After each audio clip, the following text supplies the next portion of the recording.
हम प्रभु परमेश्वर को धन्यवाद देते हैं आज की सुंदर सुबह के लिए कि परमेश्वर ने आज की सुंदर सुबह मुझे और आपको दी है कि हम परमेश्वर के पवित्र चरणों में आकर परमेश्वर की महिमा करें। प्रियो, मैं आप सभी का स्वागत और वेलकम करता हूं living Christian movement fellowship ministry Jaipur Rajasthan में। प्रभु आप सबको बहुत बड़ी बरकत दे, आशीष दे, ताकि आप आगे बढ़कर परमेश्वर की महिमा करें। आज का दिन आप सबके लिए बहुत ही आशीष का दिन हो। परमेश्वर आपको उत्तम आशीष से भरपूर करे। आज 10 जुलाई है।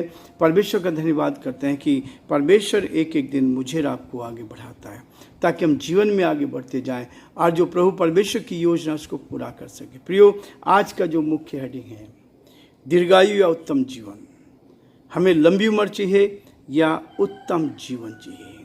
परमेश्वर का वचन सबोपदेशक उसका 8 अध्याय उसके 12 पद में कहता है, चाहे पापी 100 बार पाप करे और अपने दिन भी बढ़ाए तो भी मुझे निश्चय है कि जो परमेश्वर से डरते हैं उनका भला ही होगा। जो परमेश्वर से डरते हैं उनका भला ही होगा। परमेश्वर मुझे और आपको इस बात के लिए कहता है कि जब आप आज्ञा पालन करते हैं, परमेश्वर की इच्छा में चलते हैं, परमेश्वर की योजना में जीवन को व्यतीत करते हैं, तो परमेश्वर आपका भलाई करेगा। और न केवल भला करेगा परंतु हर कदम पर परमेश्वर मुझे और आपको आशीष पर आशीष देता है ताकि हम परमेश्वर की महिमा कर सकें। प्रियो, जैसे कि आपको मालूम है कि हम पहला तीमुथियुस का 2 अध्याय का अध्ययन कर रहे हैं। परमेश्वर का धन्यवाद करते हैं कि परमेश्वर ने अब तक हमारी अगुवाई की, मदद की है और यहाँ तक पहुँचाया। इसके लिए परमेश्वर पिता का दिल की गहराई से धन्यवाद। 8 पद से मैं आपके सामने पढ़ूँगा 2 अध्याय। इसलिए मैं चाहता हूँ कि हर जगह पुरुष बिना क्रोध और विवाद के पवित्र हाथों को उठाकर प्रार्थना किया करें, वैसे स्त्रियां भी संकोच और संयम के साथ सुहावने वस्त्रों से अपने आप को संवारें, ना कि बाल गूंथने और सोने और मोतियों और बहुमूल्य कपड़ों से, पर भले कामों से, क्योंकि परमेश्वर की भक्ति करने वाली स्त्री को यही उचित है। 11 पद। स्त्री को चुपचाप पूरी अधीनता से सीखना चाहिए। 12 पद। मैं कहता हूँ कि स्त्री ना उपदेश करे और ना पुरुष पर आज्ञा चलाए, परंतु चुपचाप रहे, क्योंकि आदम पहले, उसके बाद हवा बनाई गई और आदम बहकाया ना गया पर स्त्री बहकाने में आ गई, अपराधनी हुई।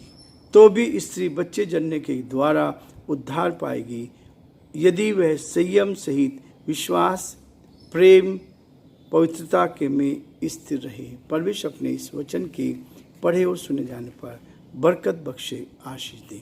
परमेश्वर का धन्यवाद करते हैं कि परमेश्वर हमें हर दिन उठाता है, हर दिन हमारी मदद करता है, हर दिन हमारे साथ रहता है ताकि हम उसकी महिमा कर सकें और उसके नाम को हम धन्य कह सकें। प्रियो, परमेश्वर मुझे आपको हर कदम पर आशीष देना चाहता है ताकि हम उसकी आशीष को लेकर आगे बढ़ें। उत्तम जीवन या दीर्घायु। जीवन में हमें क्या चाहिए? उत्तम जीवन चाहिए। उत्तम जीवन है तो इस संसार में रहकर, जैसे परमेश्वर का वचन कह रहा है 12 पद में, मैं कहता हूं कि स्त्री ना उपदेश करे और ना पुरुष पर आज्ञा चलाए, परंतु चुपचाप रहे। परमेश्वर के वचन को लेकर जो जिम्मेवारी दी गई है उसको पूरा करना है। परमेश्वर मुझे और आपको इस बात के लिए प्रेरित करता है। हालांकि परमेश्वर ने पति और पत्नी को दोनों को एक बनाया ताकि दोनों एक होकर जीवन के आगे बढ़ें, और ये एक परिवार का निर्माण परमेश्वर ने किया था। आदम और हवा को बनाया था। जब परमेश्वर ने स्त्री को बनाया तो मनुष्य की पसली से बनाया। बहुत सारे लोगों को नहीं मालूम है, क्योंकि वचन कहता है कि परमेश्वर ने, बाइबल इस बात को बताती है कि पहला ऑपरेशन उस परमात्मा ने किया, उस परमेश्वर ने किया जब आदम को बेहोश करके उसकी एक पसली निकाली और उस पसली से उसने स्त्री को बनाया। परमेश्वर के भेद बहुत बड़े हैं। परमेश्वर बहुत बड़े कार्य को करता है ताकि हम परमेश्वर के उस बड़े कार्य को अपने जीवन में देख पाएं। प्रियो, परमेश्वर मुझे आपको हर कदम पर प्रेरित करता है, आगे बढ़ाता है ताकि हम जीवन में आगे बढ़कर परमेश्वर की महिमा करें। और उसने आदम को गहरी नींद में डालकर पहला ऑपरेशन किया और ऑपरेशन करके जो पसली निकाली थी वहाँ मांस भर दिया। और तब यहाँ लिखा है कि परमेश्वर जीवन में आगे बढ़ना चाहता है। आदम को सिखाया गया था कि जिस वाटिका में उसको रखा गया था उसके फल खा सकते हैं, लेकिन एक फल को मत खाना। और वही चीज उसने हवा को कहा, लेकिन हुआ क्या कि आदम तो बहकावे में नहीं आया, लेकिन हवा बहकावे में आ गई।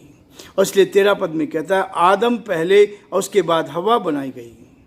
परमेश्वर ने आदम को पहले बनाया और मिट्टी से बना, अपने हाथ से बना रहा, और उसी में से एक पसली निकाल कर। और इसलिए पति पत्नी का प्रेम जो है बहुत बहुमूल्य प्रेम है, और यही प्रेम है जो एक दूसरे को आज्ञाकारिता सिखाता, ताकि हम एक दूसरे के आज्ञाकारी बने। चाहे पापी 100 बार पाप करे और अपने दिन भी बढ़ाए, तो भी मुझे निश्चय है कि परमेश्वर से डरते हैं उनका भलाई होगा। गुनाह कर सकते हैं यदि गुनाह हुआ है, लेकिन जब आप उसको मान लेते हैं, छोड़ देते हैं, तब परमेश्वर आपके जीवन को उत्तम आशीष से भरपूर कर देता है, तब भी भलाई होता है। और वो इसी बात को कहता है कि परमेश्वर मेरी सहायता करने को तैयार रहता है। हमें प्रार्थना करना चाहिए ताकि हम प्रार्थना में बनकर प्रतिदिन के साथ आज्ञाकारिता के जीवन में हम अपने जीवन को व्यतीत करें, परमेश्वर के आज्ञाकारी बने। परमेश्वर चाहता है कि हम उसके आज्ञाकारी बनकर उसकी महिमा करें, उसके नाम को धन्य कह सकें। और इसलिए स्त्री को भी बताया गया है, और आदम पहले उसके बाद हवा बनाई गई। 14 पद कहता है और आदम बहकाया ना गया, पर स्त्री बहकाने में आ गई और अपराधी गिनी गई। पाप की शुरुआत वहीं से हुई। शैतान ने पाप जीवन में लेकर आया है, और हवा जैसे ही पाप में आई, जैसे उसने उस फल को खाया, आज्ञा का उल्लंघन करना ही पाप है। यदि हम अपने माता पिता का आज्ञा का पालन नहीं करते, उसका उल्लंघन करते हैं, तो हम पाप करते हैं। हवा ने आज्ञा उल्लंघन किया था और पाप में उसके जीवन में पाप आया, और न केवल पाप आया परंतु उसने वो फल आदम को भी खिलाया।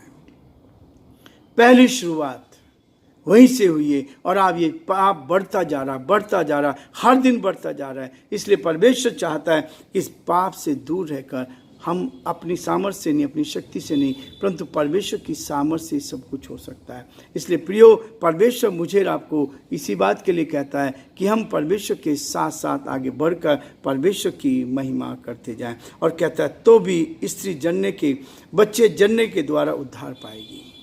परमेश्वर ने सबको उद्धार का अनुभव दिया है, ताकि हर जन परमेश्वर के साथ उस उद्धार के आनंद को ले सके, और उस उद्धार को प्राप्त करके परमेश्वर की महिमा का बनते जाएं, और जो परमेश्वर की योजना है उसको हम पूरा कर सके। इसलिए प्रियो कहता है कि तो भी स्त्री बच्चे जन्ने के द्वारा उद्धार पाएगी, यदि वह संयम सहित विश्वास के द्वारा, संयम सहित कंडीशन दी गई यहाँ भी, यदि स्त्री संयम रखती है, विश्वास के साथ रखती है, विश्वास प्रेम और पवित्रता में स्थिर रहे, तो क्वेश्चन मार्क लगता है, विश्वास में, प्रेम में और पवित्रता में स्थिर रहे, तो परमेश्वर उद्धार का अनुभव उनके लिए खोलता है। और प्रभु ने आज हर व्यक्ति को, हर बहन को और भाई को ये मौका दिया है कि हम सब उद्धार को प्राप्त करें और परमेश्वर के स्वर्गीय राज्य में प्रवेश कर जाएं और परमेश्वर की महिमा कर सकें। प्रियो, आज हम ये रुकना चाहेंगे, कल फिर आगे बढ़ेंगे ताकि हम परमेश्वर के नाम को महिमा दें और परमेश्वर आप सबको बहुत बड़ी बरकत दे, आशीष दे। आज का दिन आपके लिए आशीष का दिन रहे और ये जुलाई की 10 तारीख आशीष में बने और आप आगे बढ़कर परमेश्वर की महिमा करें। प्रभु आप सबको बहुत बड़ी आशीष दें।